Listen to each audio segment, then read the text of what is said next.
afternoon.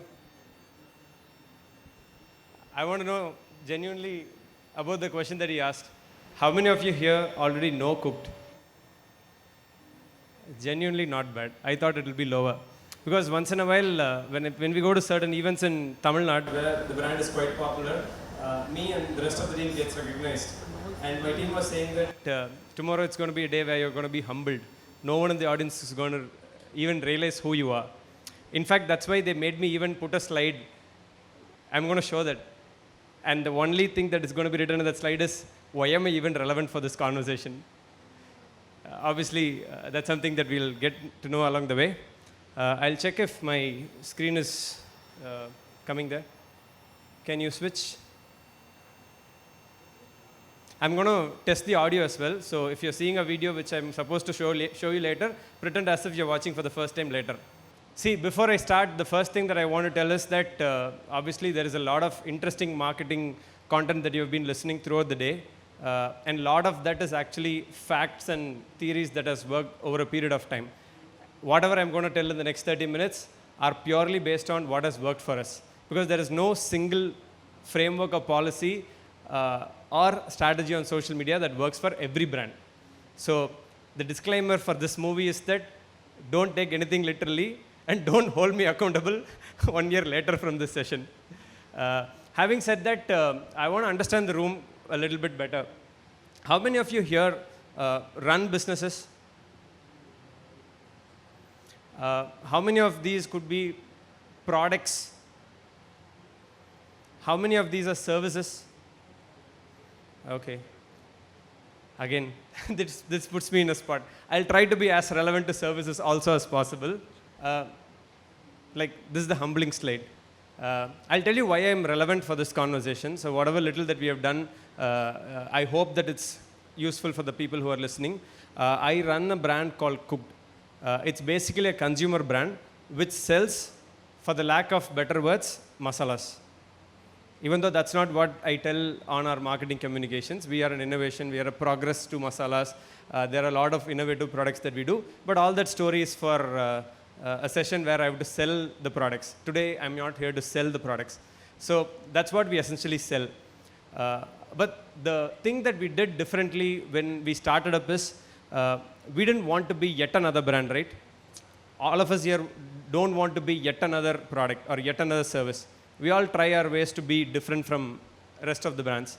And I think one way that we thought we could be different is actually by getting into consumers' kitchen even before our products could get into their kitchen.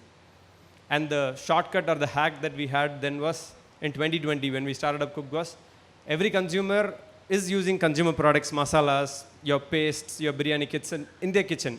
Great. It's not easy to get into that kitchen. There is a strong guardian of the house who has to decide whether that product goes into the house. But if there is a shortcut to get in there, is where we figured out that let's create a brand on social media. Let's give something that people actually want, which when we started in 2020 was recipe content.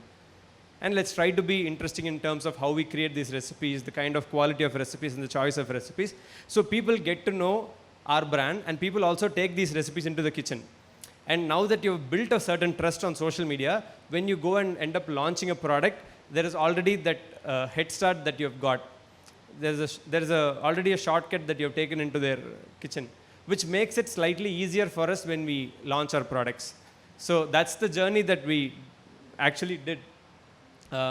Today, 4 years down the line, it might look like a nice story, but when we started up, people called us as yet another YouTube channel, not even a brand.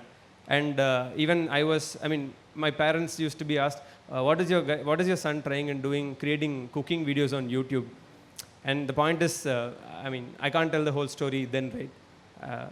But we always knew what we were trying to build. So 2020 is when we launched the brand on social.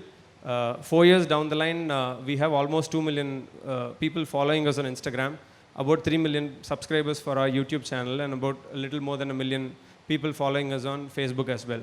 And this happened over a period of 4 years. And in 2022, 2 years down the line, we ended up actually launching a range of consumer products, pure D2C, like a lot of you might have been doing. And then along the way, we scaled up.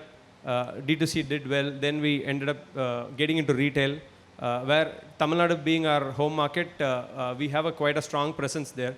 We are present in more than 1,500 stores. We have 45 distributors, 7 stockists distributing our products across Tamil Nadu. And recently we launched in Kerala. In Trivandrum, we do have a super stockist. It's available in Nilgiris, Pothys, and a few other stores. We are getting into Lulu, Coimbatore, Kochi, and Bangalore. They are launching us. We are in a lot of other modern trade stores as well. And the last part of the conversation in the previous thing was quick commerce. Being a digital first brand, there are a certain advantage that we had, which made us slightly attractive for these quick commerce folks. I know a lot of brands are trying to get into quick commerce. For us, it was not easy. But the one thing leads to another. We launched on Swiggy Instamart. It did well. We were able to showcase these numbers and get into Zepto. And showing both these numbers, we were able to get into Blinkit. In Swiggy Instamart, we are present in over 20 cities. Zepto, it's 3 cities plus few more cities are getting added. Blinkit, we are launching in 3 cities. On Instamart, we are in all the cities in Kerala which is serviced by Instamart, we are already available. So that's the story of what Cooked is. So now that I've spoken enough about Cooked, like I told you, I'm not here to try and sell Cooked. I'm here to try and add as little value as possible to your social media game. Having said that, let me understand a few things. How many of you have social media pages for your brands? Almost everyone, right? How many of you here post content to sell? And how many of you post content that says, Happy Christmas, Happy Diwali, Happy Pongal? A lot of us do, right? And I personally think, having seen a lot of brands who grew along with us, specifically on social media, the fundamental thing that a lot of us do on social media is we try to sell. And if you honestly look at it, you as a consumer, when you're browsing through an Instagram feed or a YouTube shorts, do you want to be sold? You want to be engaged, right? You want to watch something interesting that kills your time, that may probably is share worthy. That's what we want to do. We don't want to be sold. But on the other side, when we are representing our own brands, what we end up doing, we end up posting content that sells. I think the first mindset change for any of the brands, could be a product brand, could be a service brand, is to get out of the whole traditional brand mindset of selling into what I call as a creator mindset. Like, why do you see a lot of new creators popping up? It could be a food blogger. It could be an influencer who's into lifestyle. It could be someone who travels and shows resorts, whatever. Why do you think these people grow faster, and why not brands? Correct. They are putting out content to engage our audience. They are not putting out to sell anything. Along the way, they become bigger and they randomly sell products, other brand products, and they become influencers. They make money out of it. No, nothing wrong about it. But the fundamental mindset there is that I want to engage the audience. I want them to find my content engaging. But whereas what we think is, I want this content, whatever. This is my product, this is the value, please buy here on abc.com, some website. That's what we end up doing most of the times. So the first change that I want a lot of brands here to do is that let's come out of the traditional mindset of selling and let's move into the whole mindset of creation. And once we start doing it, at some point all these creators who are popping up will become irrelevant. And I hope that, I sincerely hope that that happens. So that's the first thing that I think is something that we need to change. And obviously this is a reflection of like, when I started up Cooked, I didn't have this kind of thing that anyone taught us. This is purely from our 4 years of learning what worked and what didn't work. Even today when we want to sell, it's not direct selling. We always figure out a way to make it so interesting that someone sees it as a genuine content, but end of the day, there is sales built in. So that's a thing that you do over a period of time. Again, 4 years later is where I was able to come up with a framework like this. And I want to call this as the brand creator funnel approach. Like I told you, as a brand, what percentage of our content is selling? Almost 100, right? That's what we do. But come out of it. Try to build a funnel for your content.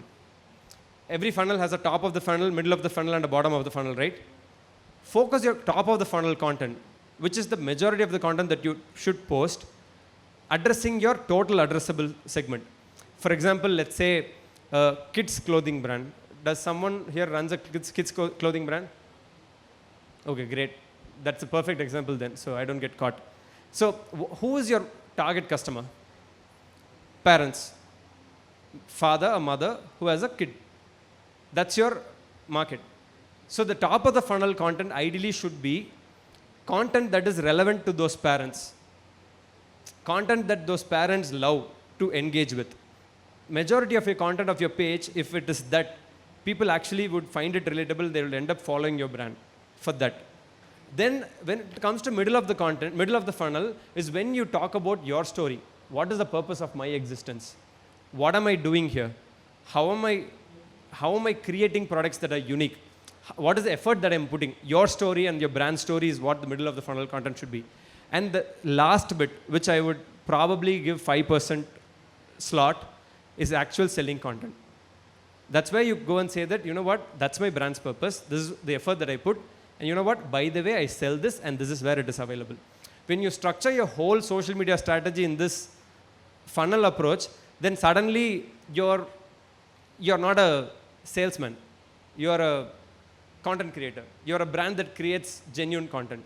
And you'd have genuinely large audience through which you'll actually be able to get some good customers out of it. So I think that's the same approach that we follow here at Cooked. And that's why I wanted to put it. I think this is the first time that I've put it as a funnel. Until last month also, I didn't have this clarity. So I think if any brand, product or service adopts this whole funnel approach, you'll start seeing that your page engagements gets higher, and there are a lot of genuine people who end up following your page. Again, it's easier said than done. I mean, that was quite easy, right? But again, to get started, I can say easy. I can say content creation is easy. Why? Because we have done it over a period of 4 years, and I don't even involve myself into content creation. My team does most of the work, where even if it's a content with me, they end up calling me on a certain slot date. They tell me what to do. I do that, and I come back. That's how mature it is. So for me, standing here, it's easy to say, do content, do follow the funnel, but it's not straightforward. And I think this is something that I actually did with my sister-in-law. I told her, she runs a baby's hair bow brand. She didn't know where to get started. Even after giving all the generic yarn that I gave, she said, okay, what content do I put? Very relevant question for someone getting started. I told her something which actually worked for her. I said, take 10 other similar brands. They would have posted 100 videos, out of which they will have top 10 videos. Make a list of those top 10 videos and put it as a Google Sheet or an Excel. Do that for 10 other brands. You have 100 videos, out of which, if you look at it, there will be common thread across another 10 videos. So you easily have 100 video content. And from there, you literally cannot copy. From there, you put your own addition, your own models, your own way of conveying the same thing. But what you're taking is that something that is relevant to people that works. So you have 100 videos to get started. That's your 1 year worth of content. By the time you create 100 videos, you will be smart on your own to create another 100 videos. It's the first, they have this choke on your two-wheelers, right? So that the 100 videos is where we choke. So once that is sorted, you are already a smart creator yourself. So that will be an easier way to get started. Again, this is not my experience. This is me giving an advice to someone and that has worked for them. And I want to give the same thing to you as well. If you're thinking of getting started, shamelessly get inspired. Don't literally copy, because any content that's copied doesn't actually work. But any content that's inspired and your own touch is added, it definitely works. Okay.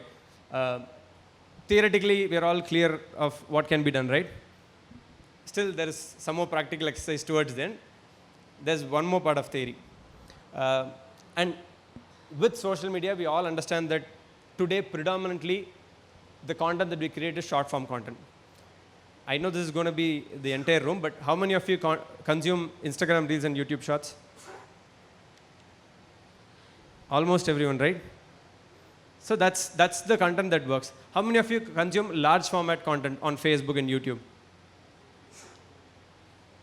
Those are the exact two things that we're going to discuss in the next 5-10 minutes.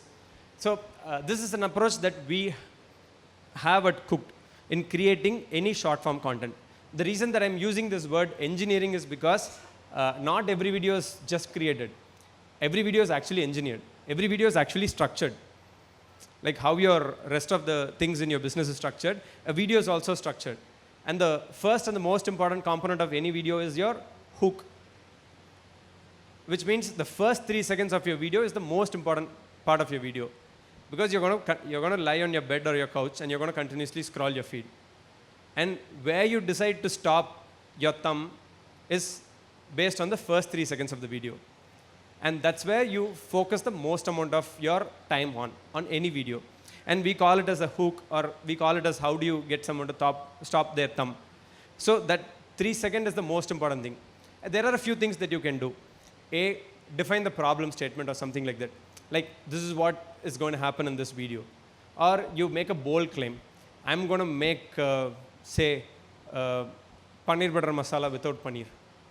Suddenly people are intrigued. What are you going to do? How is someone going to make a paneer butter masala without even paneer? Or a coconut chutney without coconut? Suddenly you are already hooked onto the video. Then the rest of the engagement starts from there.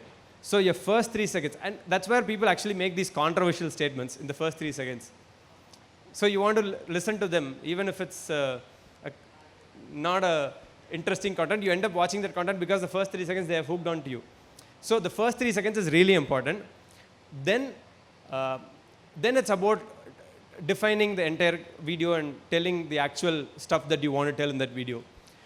In our office, we have a very strong practice that we have, because we have multiple creators. All our chefs are creators.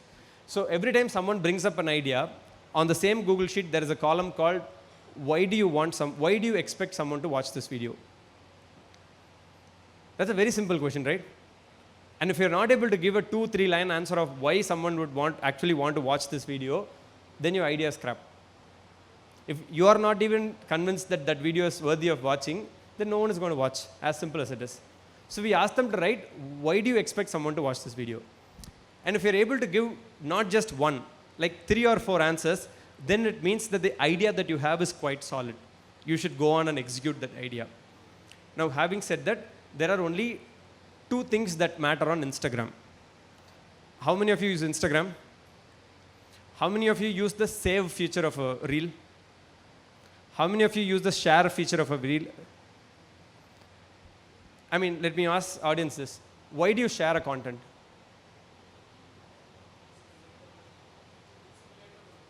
Great. Because it is relatable to not you, who you're sharing to. It could be your girlfriend, boyfriend, partner, friends, sister. If it is something that is relatable between both of you, you share it. Why do you save it? Yeah. You think there is value in that content, which you want to save it, which you obviously don't access it in the future. You just save it. But the intention is that you save it so that you could access it in the future. So, which means, again, the problem is defined quite straightforward, right? Your content should be either share-worthy or save-worthy. Great if it is both. If you check these boxes, you already have a winning content. On Instagram, likes and comments matters very less. Your saves and shares actually matters a lot. So if you're able to create a content that is save-worthy, share-worthy, your content is going to do well on Instagram.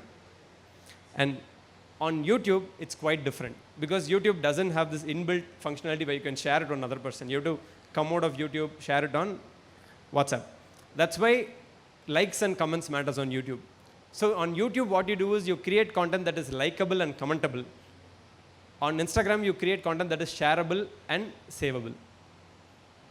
So this one picture exactly defines what are the checkboxes that you need to have on creating any content.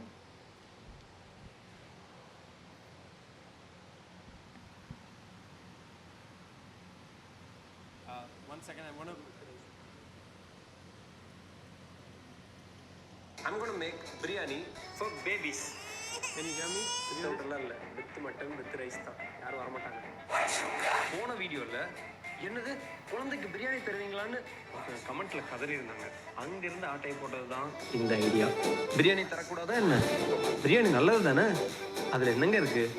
Rice, mutton and மற்றும் சில ingredients எல்லாம் கொஞ்சம் நம்ம பேபிஃபை பண்ணோம்னா முடிஞ்சிச்சே. ஸ்பைசஸ்லாம் tone down பண்ணிக்குவோம். Vegetables and பருப்பெல்லாம் add பண்ணி இன்னும் கொஞ்சம் ஹெல்தியாகவும் நியூட்ரிஷியஸாகவும் ஆக்கிடலாம். ஃபைனல் கன்சிஸ்டன்சி மட்டும் கொஞ்சம் பொங்கல் மாதிரி குழைய விட்டு இறக்குவோம். ஏன்னா நம்ம புள்ள சாப்பிட்ற கஷ்டப்படக்கூடாதுல்ல. ரெசிபி டீட்டெயில் பார்த்தீங்கன்னா 3 சர்விங்ஸ்னு எழுதியிருப்போம். பேபி எப்படிடா 3 சர்விங் சாப்பிட்டோன்னு நீங்கள் கேட்கலாம். கரெக்டு தான். ஸோ இது பாப்பாக்கு, இது அப்பாவுக்கு. குடும்பமாக சாப்பிட்டு சந்தோஷமாக இருப்போம். So you saw this video, right? You were able to hear that video as well. Can you pass on the mic to the audience, because I want this to be conversation. I would like to ask, what is the secret recipe of baby biryani? Because how it addresses baby nutrition, pediatric nutrition. No, let's get there. Now I'm not going to talk about the nutrition aspect of it. It's genuinely a content that genuinely a recipe that you can actually make and give it to your babies, because it has enough protein, carbohydrates, fiber, and enough complete nutrition for babies. Especially you don't make biryani for babies, right? So this biryani version is something that you can actually make and give for babies. It is a very innovative concept, Yeah. innovative recipe. Yeah. So now coming back to that, can we deconstruct this video together? Let's look at the hook. Okay. I'm going to make biryani for babies. I'm going to make biryani for babies. So were you able to find out what was the hook there? Is it interesting enough for you to continue to watch? And you're going to end up watching it. And you saw the entire video. Is it share worthy? If you're sharing it, why are you going to share it? You can give the mic.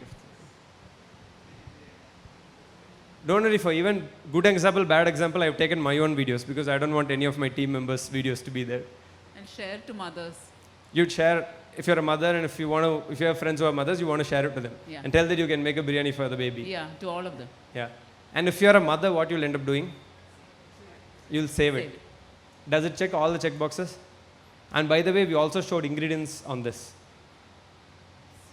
So it checks all the boxes. This video did 3 million. For us, on Cooked, every video, if it does 1 million, that means that video has done well. Please.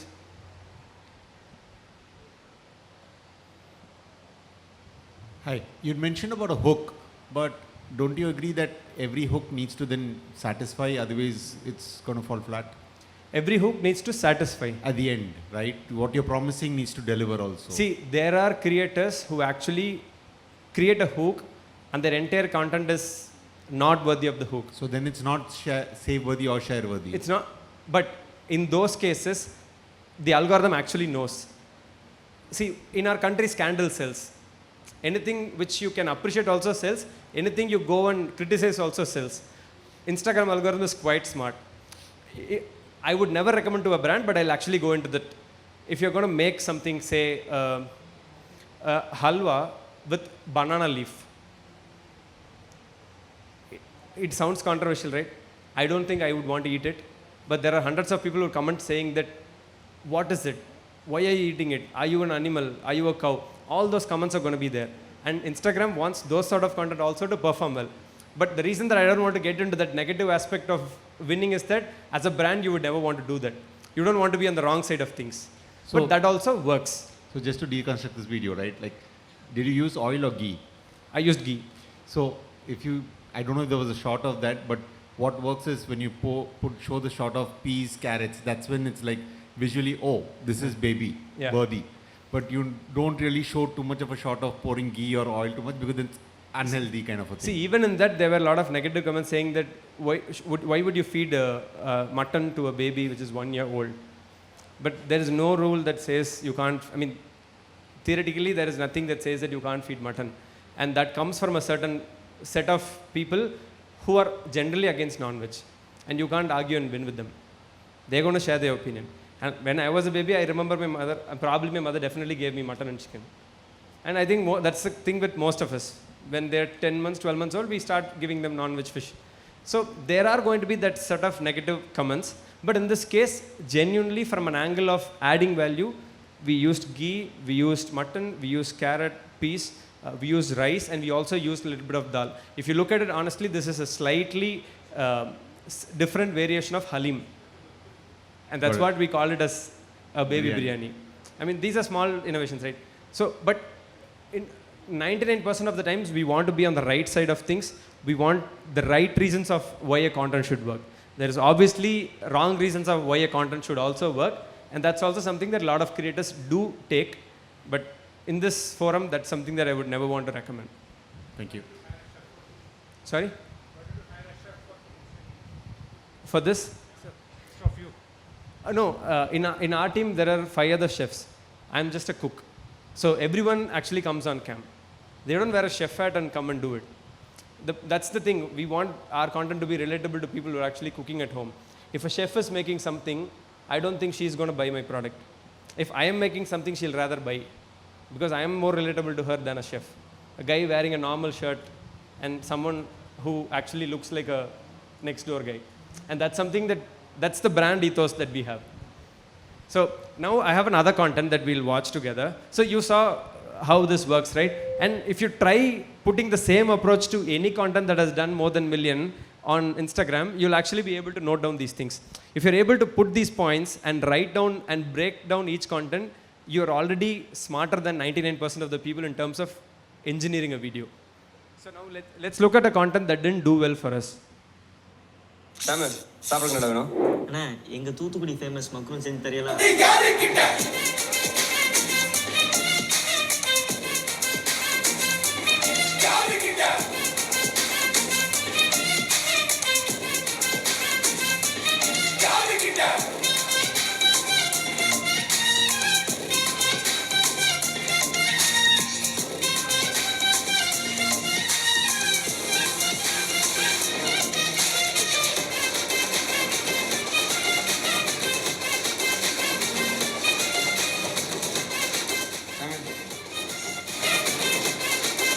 அண்ணா இது சாப்பிட்டு ரொம்ப நாள் ஆச்சுண்ணா, அருமையா இருக்கு. So this content did. I'm going to make Samuel சாப்பிடுங்க என்ன வேணும்? அண்ணா எங்க தூத்துக்குடி ஃபேமஸ் மக்ரூன் செஞ்சு தெரியலாம். This content did only 250K for us on Instagram. For our standards, that's quite low. I have my reasons on why this content didn't do well. Even though with all the guidelines and things, we also continue to make mistakes, and that's what we have weekly reviews for, to try and get better. Maybe, do you have an opinion why this didn't do well? Sorry? The starting was too long. Sorry? There was no hook according to you. No. Yeah. Maybe you? It's not clear who it is for. Great. Okay, you are saying that it's ultra regional. Even after playing it a second time, I could hear Samuel, but the other part was not. The start is Samuel, சாப்பிட்றதுக்கு என்ன வேணும்? Samuel, what do you want to eat? He's the graphic designer in my team. So this whole series is where the CEO cooks, goes and asks people in his team what they want to eat, and I end up making food for them. So Samuel says in the end, இது சாப்பிட்டு ரொம்ப நாள் ஆச்சு. ரொம்ப நாள் ஆச்சு, சூப்பரா இருக்கு. Were you trying to make macaroons for Samuel specifically? Yeah, because he's from Thuthukudi. So That he part asked. didn't come out, I guess. Yeah, great findings. I had my own reasons as well. The hook was not short enough. It was long. It took 7 seconds to even establish the fact that, Samuel, what do you want to eat? Then he says that எங்க ஊர் famous Thoothukudi macaroon கிடைக்குமா? Then I say go and do it. Then then there is a whole cooking process. So the hook wasn't great point, I think. Sorry? Great. So the hook was too long. Second, the recipe is something that you would actually not make at home. It's something that you actually buy in a bakery and eat it. It's not savable and for you to use that recipe. Great. Rather, we had another recipe choice of, they have their own, they call it a salamine. They have their own style of fish curry in Thuthukudi. If you had actually asked for that and if you had made that, that would have been save-worthy and share-worthy. Regional also works because, sitting here, I would want to eat a Thuthukudi style fish curry, right? I don't want to eat the same kind of fish curry that I am used to. So it's still worthy. So that part again ended up missing. And usually as a trend, what we see is that any recipe where you use an oven, it's not something that works because not a lot of people have oven at home. These are all the reasons of why this content didn't work well for us. Like I told you, like she was spot on. It was not share worthy or save worthy. But this content did almost 1 million on YouTube. And I'll also tell you why. Because you don't care if it's share worthy or save worthy. A CEO going and asking his team member what he wants to eat, and you making it as a nice act. And the people who watch content on YouTube always like nice acts. Sorry? That's great point. See, that's exactly what I wanted to achieve in this session. You know what? That's the exact thing that we're going to do in the next video. Where the team decided, you're doing something, the first seconds he comes and says, I want to eat this. You make a drama that you throw everything away and you run into the kitchen and make it. That makes for a great hook. I mean, that deserves an applause. That's the objective of this conversation. That's how actually our conversations are within the office. Great, change the hook. Let us make it like he comes and asks you and you throw everything and go and make it. That'll be even more dramatic. And again, we are going to anyway, we are going to engineer this content, right? We are going to make sure that the thing that he asks is save and share worthy next time. That is another fix. We do that fix, the whole concept is going to work better next time. But you also understand the reason of why it worked on YouTube, right? And obviously, we having quite a bit of following, any content with your face value usually works on YouTube. Because you can determine the audience on YouTube and Instagram, right? So YouTube, there is a lot of strong connection with the brand. And if there is a strong connection with the personality and the face, the video ends up doing quite well. On Instagram, no, people don't care. They need value, either share or save worth in every single content. So basically, that's how we engineer a short form content. This is how we decode and learn from every short form content. Until here, I'm going to take a pause and reflect on, was this whole engineering a short form content useful for you? Perfect. Now let's go to long form content. There isn't too much that I'm going to talk about long form content because it's a very long term game. In short form content, you can actually win quite easily. You continue to deliver good short form content, your page is going to grow, your engagement is going to grow. There's a quick growth. But in long form content, the first thing you need is patience. It's going to take its own time to grow. Because none of us getting started on YouTube already have something called a face value. We are not celebrities for people to click and watch. But you continuously put content over a period of time, you actually will get there. It usually takes at least a year to get there. That's how YouTube algorithm works. Instagram algorithm, if the content is good, the next second hour you will see that it will spike. The third or fourth hour you will see that the content will start spiking. And 24 hours to 48 hours, the content is dead. But YouTube, that's not the case. The first day you will not get anything. The second day you will get something. The third and fourth day, based on how the content is performing the first few days, YouTube pushes to more people. The first and foremost thing is that, what do we do when we see a thumbnail? We click on it. And YouTube calls it as click-through rate. Out of 100 people I show the thumbnail, how many percentage of these people are actually clicking the thumbnail? So fundamentally, you have to create a nice thumbnail. There is enough resources on the internet helping you create a nice thumbnail. So create a nice thumbnail. That's what is going to get people to actually click through your content. And then you need to ensure your content has enough value for someone to watch through the entire video. If it's a 10-minute video, there is enough value that you have to add in that 10-minute. And you have to ensure that your engagement doesn't dip at any point in time. And that's where people smartly use these different cuts. If they use 2 or 3 different cameras, they move from this cut to this cut. So that entire, if you're suddenly feeling a down in engagement, there will be some visual or audio switch that happens so that the engagement again spikes up. So you need to continuously deliver content. So if you look at it, there are 2 graphs. There is a graph you can show that the right side one actually is a video that did poorly, where you can see that engagement is continuously dropping at multiple points in time. Here you can see that the engagement started. Obviously, people are going to drop in the beginning. But after that, whoever got engaged almost ended up staying till the end of the video. It could have been a video where someone made some certain dish with a guest. And once the dish is done and the guest tastes it, the last few seconds is going to be, thank you for watching, like, share, subscribe. No one wants to watch it. That's why the engagement is again down. So if you're able to continuously engage them over a period of time, that video is going to do well. Even if you're a new creator, even if only 5 people or 100 people or 200 people are going to watch a video, if the average view duration is higher, YouTube will start pushing your content to more people. That's how you slowly grow in a long form content. That's where a lot of content like a podcast and all are doing well these days, because if it's a genuine value add, people actually get glued to it and watch it throughout. So obviously the content strategy is yours, but these are principles that you can use to adapt. And the other thing is that if you are smart enough and if you have enough connections, bringing someone with face value definitely helps. So that's a show that I have on YouTube where we usually get guests to cook along with us. Obviously, Keerthi Suresh being a star, that video will do 1 million easily. But if I get another entrepreneur, the video will probably do 100K. Because obviously there is our face value and there is Keerthi's face value. If you're able to get, that is a hack to actually grow faster. If you have that connections, go ahead and do it.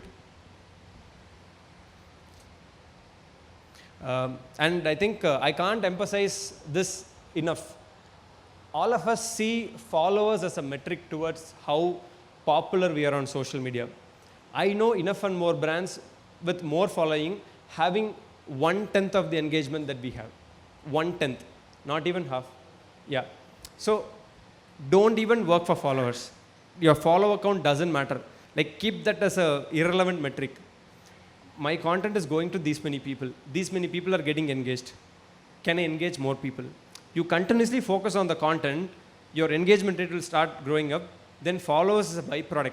That will happen over a period of time.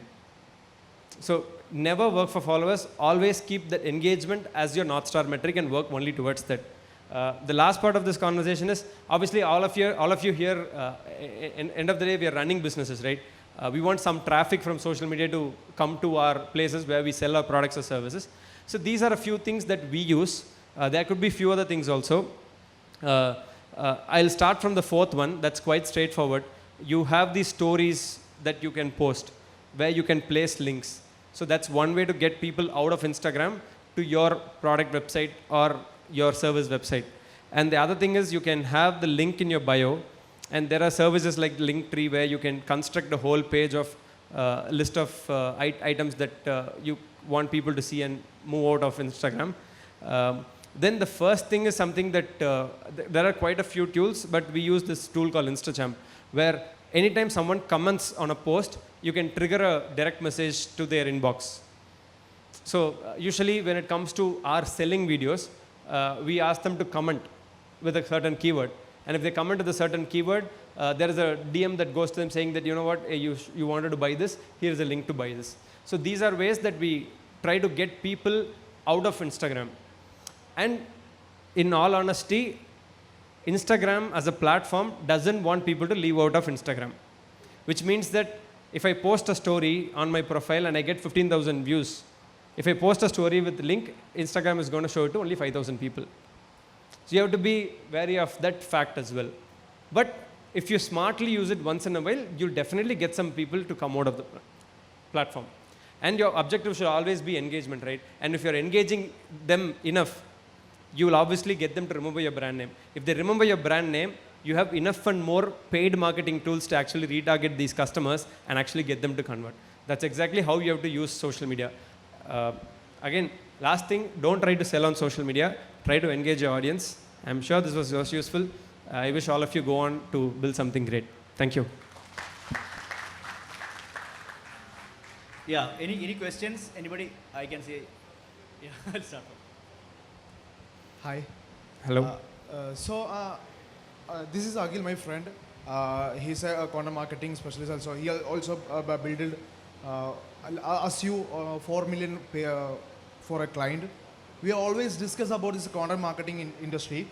While we are discussing, the founders always ask, when I will get 3 million reach, when I will get 10 million followers, when I will get 10 million views. What we understand is the content marketing industry is a long-term game, not a short-term game. So how we can overcome this? And this also the founders will ask, how many sales will I get through social media marketing in 1 month? See, the first thing that you have to establish to them is that, boss, you're not going to get sales on social media. It could be a contradicting statement. They might walk out of the room, but please make them understand that you're not going to get sales out of this. You're going to get audience and your brand reach out of this. If the clear answer is brand reach, engage with them. I think founders these days are quite knowledgeable enough to do that. If you work with anyone else, there will always be this mismatch in terms of expectation, and both of you are never going to be happy. And it's not easy to get 1 million followers on Instagram. That puts you in the less than top 5% of Instagram people, right? So it's not easy. It is a matter of time as well. You have everything under your control, like what content you post, how much engagement you get. Time is one thing that you don't have control over. It's going to take 1 year, 2 years, 3 years to actually get there. So if someone wants to get 10 million, imagine the richest companies who have unlimited social media budget. Are they at 10 million followers? No. You can't. And there are brands I've seen where they would have got to 700, 800,000 followers. Every post of theirs will have 500 likes. Where is 700,000 followers and 500 likes? Which means that you have spent 15, 20 lakhs to getting people to follow you. But what is the value of it except for boasting the fact that I have 700,000 followers? 700,000 followers, the 500 likes. And that could also be bots. So it's not worth. So make it very clear to them on day one that you're not here to get them sales. You're here to get them reach. So If you're a performance marketing agency, that's different. Yeah, understood. If you're a brand marketing agency, make it very clear. And one more thing, as you said, every brand has unique hooks and unique content works, right? So it takes times to understand which will works each brand, right? Yeah. Yeah. So the philosophy is very simple. You try 10 things. 8 will fail, 2 will work. Double down on the 2, fill the bucket with another new 8 ideas. Get 2 more from there. I know, I don't know the brand name, but there is this, the clay artist who makes pots. He'll make 20 different pots. It will be beautifully stacked. When he makes the last pot and he places on that, it will fall and everything will collapse. That is his hook. From there, he starts the video of making that one pot right. That hook works for him. He was creative enough to do that. And he'll continue to milk that concept until it dies. He would have done 100 videos of that. Until you find the next hook, continue to do what works for you, right? But there is always new ideas that you can add to the bucket. Hey, if it's late and if they ask me to stop, I'm available outside of the session as well. I'm happy to take questions outside. Okay. So just one more thing. Since Cooked is purely an Tamil-based content channel, so how do you plan on expanding to Kerala? So if you have noticed recently, we have started using Malayalam, Kannada, Telugu. We have hired a chef from Kerala who's joining us. And a couple of people in our team also speak Malayalam. So you would see quite a few Malayalam content as well going forward. Sitting there in Chennai, we would never understand the entire culinary trend. So we actually wanted someone from here to come and join us. So will that be in separate profile or you will be focusing on the same profile? Very tough question to answer. We are going to try and put it on the same page and see how it works. But that's another alternative is also something we're exploring.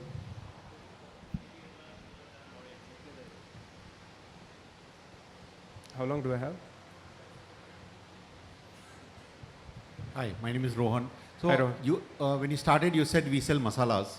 I don't know if you have raised any funding. Have you? Yeah, we have raised some capital. So Kerala Angel Network is one of our early investors. Got it. That's the reason I have a strong connection here, and I'm quite often appearing in events in Kerala more than the things in Tamil Nadu. Okay. So my one line was, when you go to an investor, you need to sell in a line. So to an investor, what is cooked? I think we are a company who enable people to cook nice meals at home every time they step into the kitchen. Okay. So that's the one line I say of what we do, why we do. Okay. Because it's not every time you end up making a nice meal. And that's where we want to come in. Every time you go into a kitchen, you have to end up with a nice meal. And Cooked is going to give you that. So you try to establish Cook as a daily cooking, Yeah. or a weekend cooking? So we want to get into daily cooking. That's where the scale is. Because we you started with biryanis, which is more like a weekend product. We have a range of masalas as well, which people can use multiple times a week. There are different use cases of how people are using it. There are a lot of daily use case products as well that is coming up. Okay. But you're true to an extent. Some of our products, when we started with, were a few times a month or once in a week kind of products. Now there are a lot of products where people use it daily. And we're able to see the trend. Like our weekday trajectory is X and our weekend on quick commerce would be 2X. And we want the weekday also to be that number. Right. And that's where we are actually graduating from now. Sorry, just the last. So you mentioned that line, right? How long in the 4 years did it take to crack that line? Which one? The line that you mentioned for the investors. We make people cook. 4th year. Okay. Wow. And every year I had a different story. I'm sure. This is the fourth year, fourth different line. What was the first line? Do you remember? I don't even remember. I'm too much into the new story that I forget the old story. Like Kirti, Kirti Suresh, she's one of the early investors. Kirti usually tells, Adi, you know what? This is the fourth different story that you're telling me. I mean, she's a friend. So, yeah. And she also understands, and all the people who have invested also understand that it's not the same story that they invested on. As long as we are growing, as long as the revenue numbers are happening, they're still happy. So, that's what all of us here would do, right? If you're going to stick to the same line after 4 years, then there is something seriously wrong. I got an anonymous question from back end asking how did you get Kirti Suresh to sign up for this? See, like I told you, she's a friend first. I used to run an OTT service before this, Hero Talkies. And Kirti and I had a common friend, Kadir, who's another actor, who's actually doing a Malayalam film. Kadir is my school junior. So they are all represented by the same agency. So during COVID, randomly, Kadir spoke to me. Then Kirti, Kadir and I, we met on a Zoom call. And then it turned out to be an investment conversation. And from then on, it's more on a relationship basis. She's getting married as well next month. I hope you guys know. So, genuinely nice person. So it was not an approach from our side to actually sign up someone like that. It was an inbound conversation. But like I told you on YouTube, one of the things that worked for us is doing videos with Kirti on the first year. Today, people might recognize Adityan. 4 years back, no one cared. Then, at that point of time, Kirti's video actually mattered. So, if you have something like that, and if you're able to reach out to people with a nice story, you can make magic happen. And a lot of these people are actually approachable. And to be honest, you might not know this, but everyone actually reads through their Instagram messages, including the request section. If you write a nice message on a request section, you can actually get their attention.